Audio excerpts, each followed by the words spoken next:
Energy Tech Podcast. Today we're joined by Amy Williams from Skellig Automation, live from ICC 2025. Guys, welcome to the show. Hey, Jeff. Oh, man, this is going to be a really great episode. I am your co-host, Mike Flores, with the Energy Tech Podcast, live in the heart of Sacramento, right here at ICC 2025, Inductive Automations, ICC. And with us is one of the guests I've been following probably for the last year at least. And this is Amy Williams with Skellig Automation. Amy, thank you for joining us. Awesome. Thank you for inviting me. It's a pleasure to be here. No, it's great to finally have you on the show. And I will tell you, I've been watching you. Your content, your interaction in the community has been outstanding. I think it's awesome. I think you have a great message, and we're going to get to that. And, you know, if you're tuning in, I think what Amy represents in her space is one of the key things is going Industry 3 to Industry 4.0, and she has some great insight on that and has shared that with the community for a while now. So we're going to get to that, but before I do any of that, you know, just for the community and anyone listening, of course, our followers, Amy, kind of talk about you, what you do at Skellig, and what you've been up to in the community. Awesome. Yeah, thank you so much. So, yeah, I'm Amy Williams. I'm a solutions architect at Skellig Automation. So, Skellig is a systems integrator, but what I think differentiates us from everybody else is our mission is to use digital transformation to accelerate the life sciences to help make medicine more accessible and more affordable by making manufacturers produce more for less. Yeah. Wow. And so, you know, Amy, you kind of bundled that, and there's a lot there. There's a lot there. There's a lot there, okay? But I think you do more than that because I've watched you, and I think one of the things you're doing, especially in the space, is you're connecting those dots because transformation requires lots of steps, but the first one is recognizing that you have to transform, right? I think that's kind of the big first step. Absolutely. I think the actual most important thing is the cultural mindset shift. Guys, the technology is there. That's not what's holding you back. What's holding you back is more of the philosophy and understanding what are those exact next steps to do. And that's why I try to make content, try to help the community as much as I can. You know, you said something right there that has come on our show, I don't know how many times, and it is the culture. It is this idea that either we do not have a problem, we don't have a way to transform, we don't know how, right? Or it's ingrained in the culture, whether you're in life science or you're in energy, oil and gas, it is the same thing in terms of the culture. Absolutely. Right? And can I comment on that? Yeah, bring it. So what's really funny that I see a lot is people think, okay, I've done something, I've built a plant before this way 10 years ago, and it worked. So the safe thing to do is just to replicate that. Let's stick to precedent.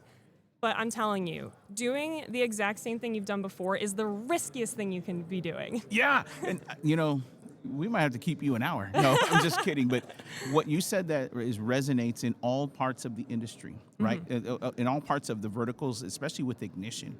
So before we touch a little bit more culture, because I want to get back to that, let's talk about this culture with ICC 2025, because I think there's a different level up feeling this year, okay?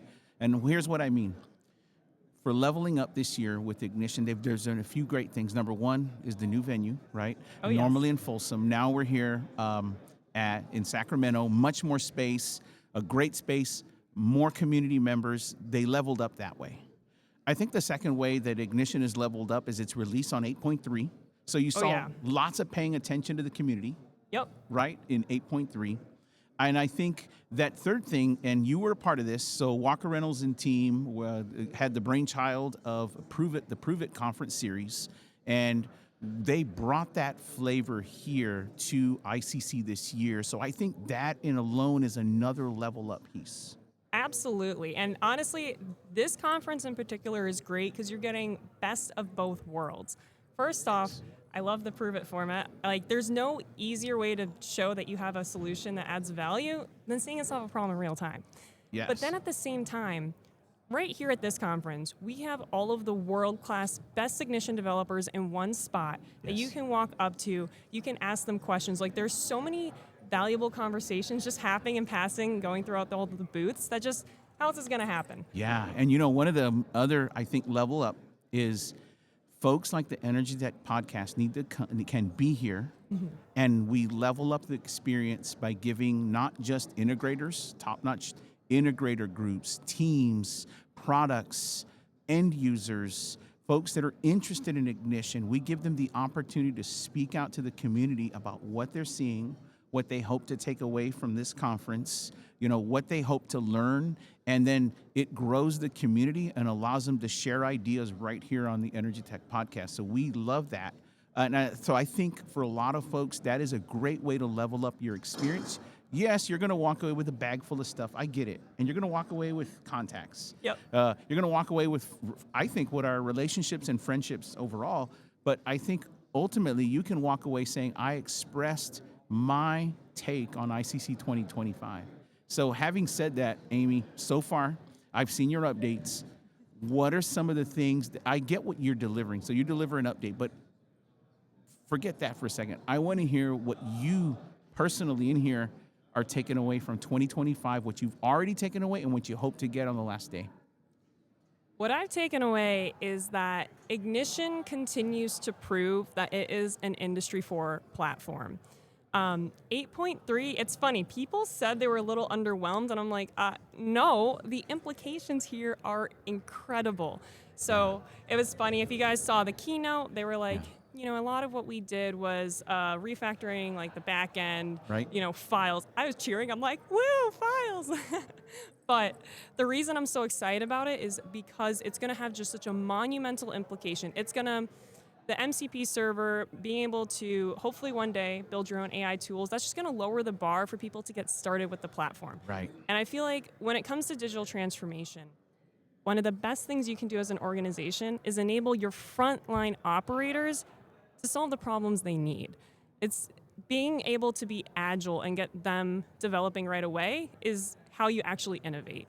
I think one of the mistakes in the old school way of thinking is that, only, special computer science people can do that. And so you're going to have to go up the chain and say, this is what requests I need. But it's a game of telephone. Nobody who works 5 layers removed is going to actually know exactly what kind of data do you need, what kind of UI do you need. And so I'm super excited about all that.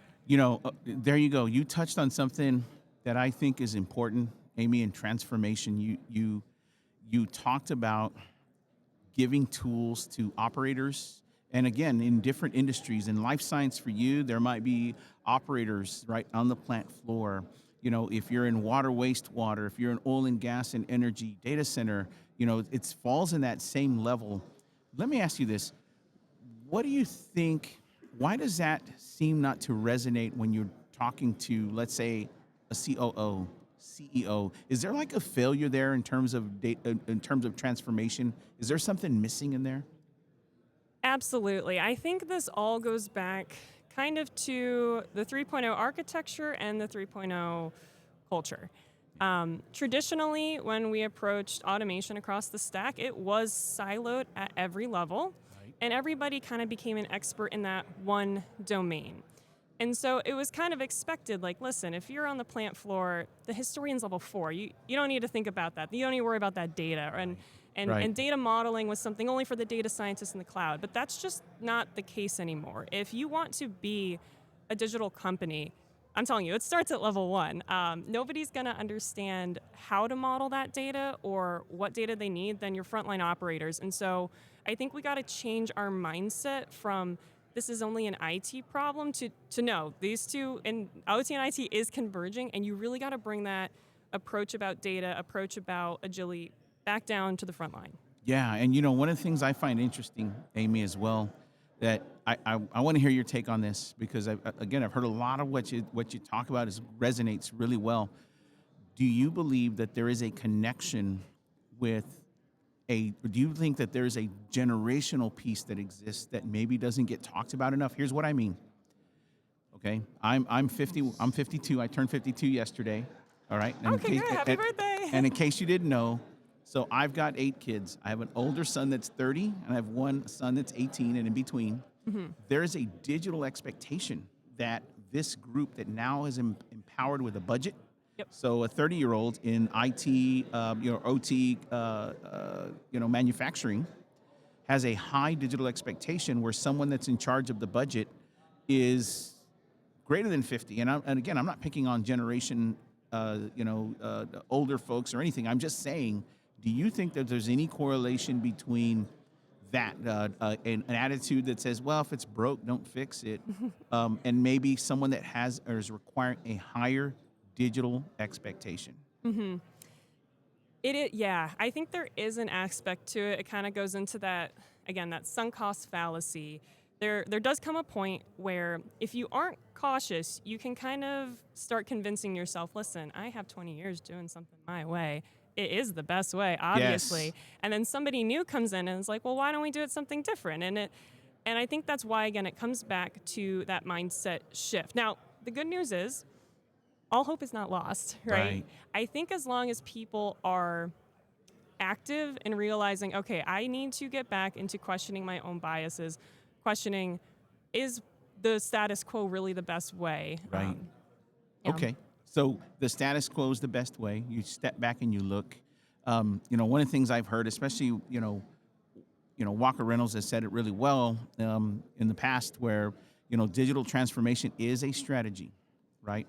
And it's recognizing that data is the single greatest commodity in your business, right?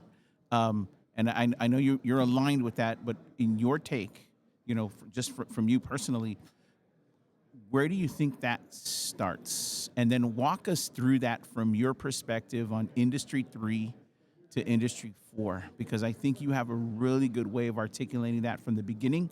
And there's a series of strategic steps. I want you to walk us through a few of those steps because I'm really interested in your take on that. Awesome. Yeah. So I think the way it used to be was the people who cared about data, again, that's the data scientists. So it was kind of an afterthought. It was just, all right, listen, OT people, get my machine running.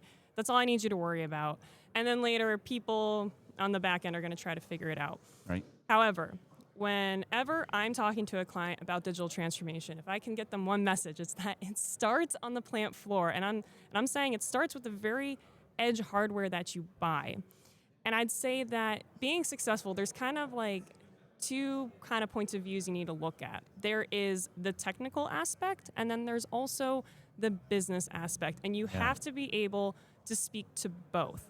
So the technical one, we've all kind of heard this, right? Minimum technical requirements. Can it do things like containerization, MQTT, right? All that stuff. Right. Cool. But then from the business aspect, you got to start thinking about, okay, am I setting myself up for the future? Am I setting myself up for AI, for machine learning?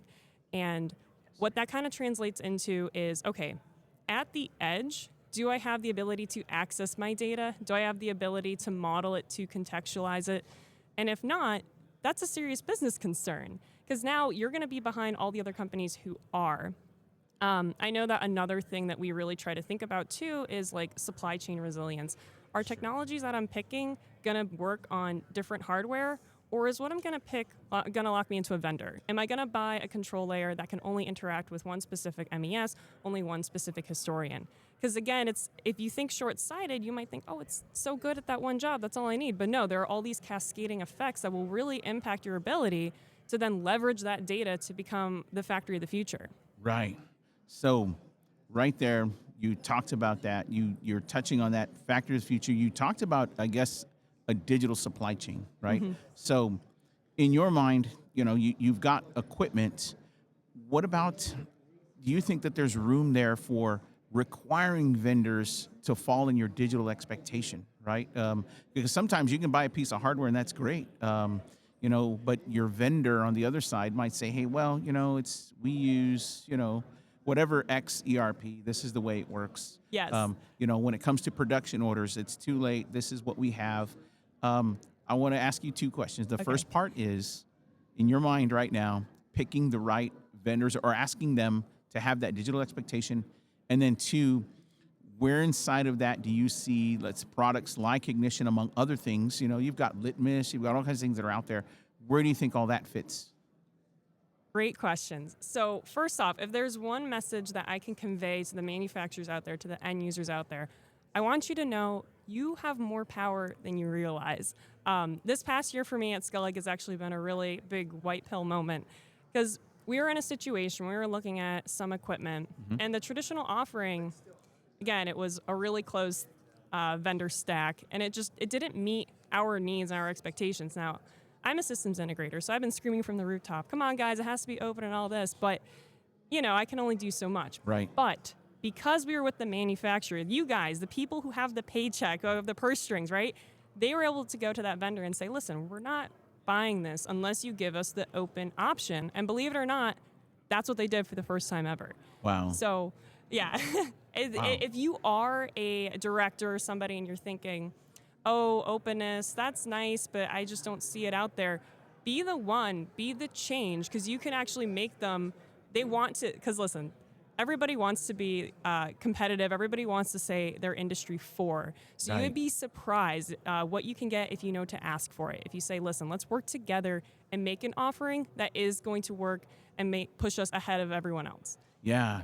And in your mind, Amy, just having come to ICC and other years and participated, where do you think Ignition fits into that, right? From the digital supply chain to other pieces of the data ops side. I've got it. There's some 8.3 releases that we probably don't have enough time to talk about, but where do you see that fitting in that? Right. Well, again, this is the really cool thing about Ignition being a 4.0 platform. Yeah. I see it as a great place to start your journey and even take you all the way up if that's what you want. Now, I'm not saying you have to, but that's the beauty of the platform. So obviously, I'm a huge fan of Ignition Edge. That's Right. a great way right out there to enable people to start modeling data as they see fit. But as we're seeing today at the conference and with the announcements of 8.3, they have put in the work to make them an enterprise ecosystem that can handle reconciling all your data from all your different locations. And I'm a big fan of UNS, right? Right. And Ignition is as well. So there's nothing stopping you from taking that data, modeling it, getting it into one common ecosystem. Then now you can go to your supplier and say, listen, go to my UNS, check out my broker, look at my topic. This is how you're going to figure out what I need. And I want to see in real time, how is my order being filled? Yeah. So that way, if something goes wrong, I can be proactive about it and avoid some of these major supply chain disruptions. So you said something right there that I think resonates with solving problems on the same digital architecture, because you hit something right here that just, my brain just went off here. And what you said was, I want to see this in real time, which means, guess what? I get to solve the problem or look at the issue, if there's any, through that lens, on that lens, on the same digital I can see that digital architecture action, right? Absolutely. So that's what you're getting at. It's like, wow, you put the two together. I think that's great. Having said that, if I'm a small manufacturer, I'm a small, I want to leverage Ignition. Walk me through in your mind what makes a really successful land and expand scenario. Like, and they're not all perfect. I get it. They're not frictionless. We'd be crazy to ignore that. Like you said, cultural forces, market forces, demand. There's a market for products. You can't stop. You can't shut down. Yep. I get that. So there's market forces.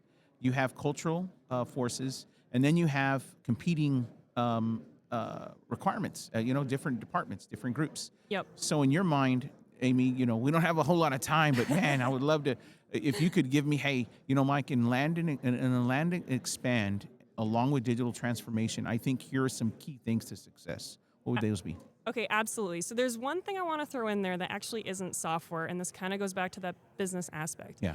If you're a company and you want to start digital transformation, one thing that you must do first is just an internal assessment to figure out what is working and what isn't. And then Ignition is such a great platform. You need to figure out, okay, you probably have an infrastructure, you already paid a lot of money. Don't try to just replace it one-to-one with Ignition. Don't do that. Right. Find the gap. Find the thing that was too expensive to do with what you have and make that your use case. Wow. And the cool thing is, once you get Ignition in, and I do appreciate this, it's so modular, Right. you can get in really cheap, right, to start. Yes. And then iterate on that. Find that gap again, and if you need to add more functionality, Okay, great. Then you add the module, and that's what, a couple $1,000. So Yeah. at that point, it becomes really easy to expand and start organically, digitally transforming your business and showing value of data while you do it. Yeah.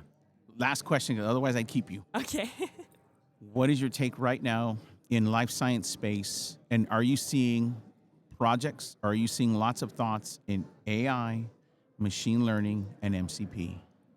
Absolutely. I mean, that's kind of some of the stuff that we're working on right now, and it's a really exciting space to be Yeah. in. For life sciences, the bigger use cases are more on, I would say, the machine learning aspect. Sure. Because what we want to do is make sure we find the buzzword, the golden batch. Right. We need to be able to figure out, okay, another thing that we use is PAT, so that's process analytical technology. Okay. So that's using sensors like Raman, like inline. So basically what that means is, pretend you have a bioreactor. You can have a sensor in there that's like real time reading the glucose levels, and that can tell you your quality right away. Right. So instead of having to take a sample, walk it back to a lab, put that into some LIMS system where that data then lives and dies, Sure. and then slowly release your batch, you can get to these really quick batch releases. So Wow. it's exciting. Exciting Yeah. stuff we're talking about. That is exciting. And with that, Amy, I would love to keep you, but trust me, I think we need to have you on the show now. Our studio is in Cannonsburg, Pennsylvania. All It's quite a right. distance, but we can definitely get with you. I like to travel. We'd love to get you on the show. And with that, I'd love to keep her, but we can't. Amy Williams here with Skellig Automation. I'm your co-host, Mike Flores, right here at ICC 2025 Heart of Sacramento with the Energy Tech Podcast. Don't forget to like and subscribe to us. What a great conversation. Thank you, Amy. Yeah. Thank you so much for having me.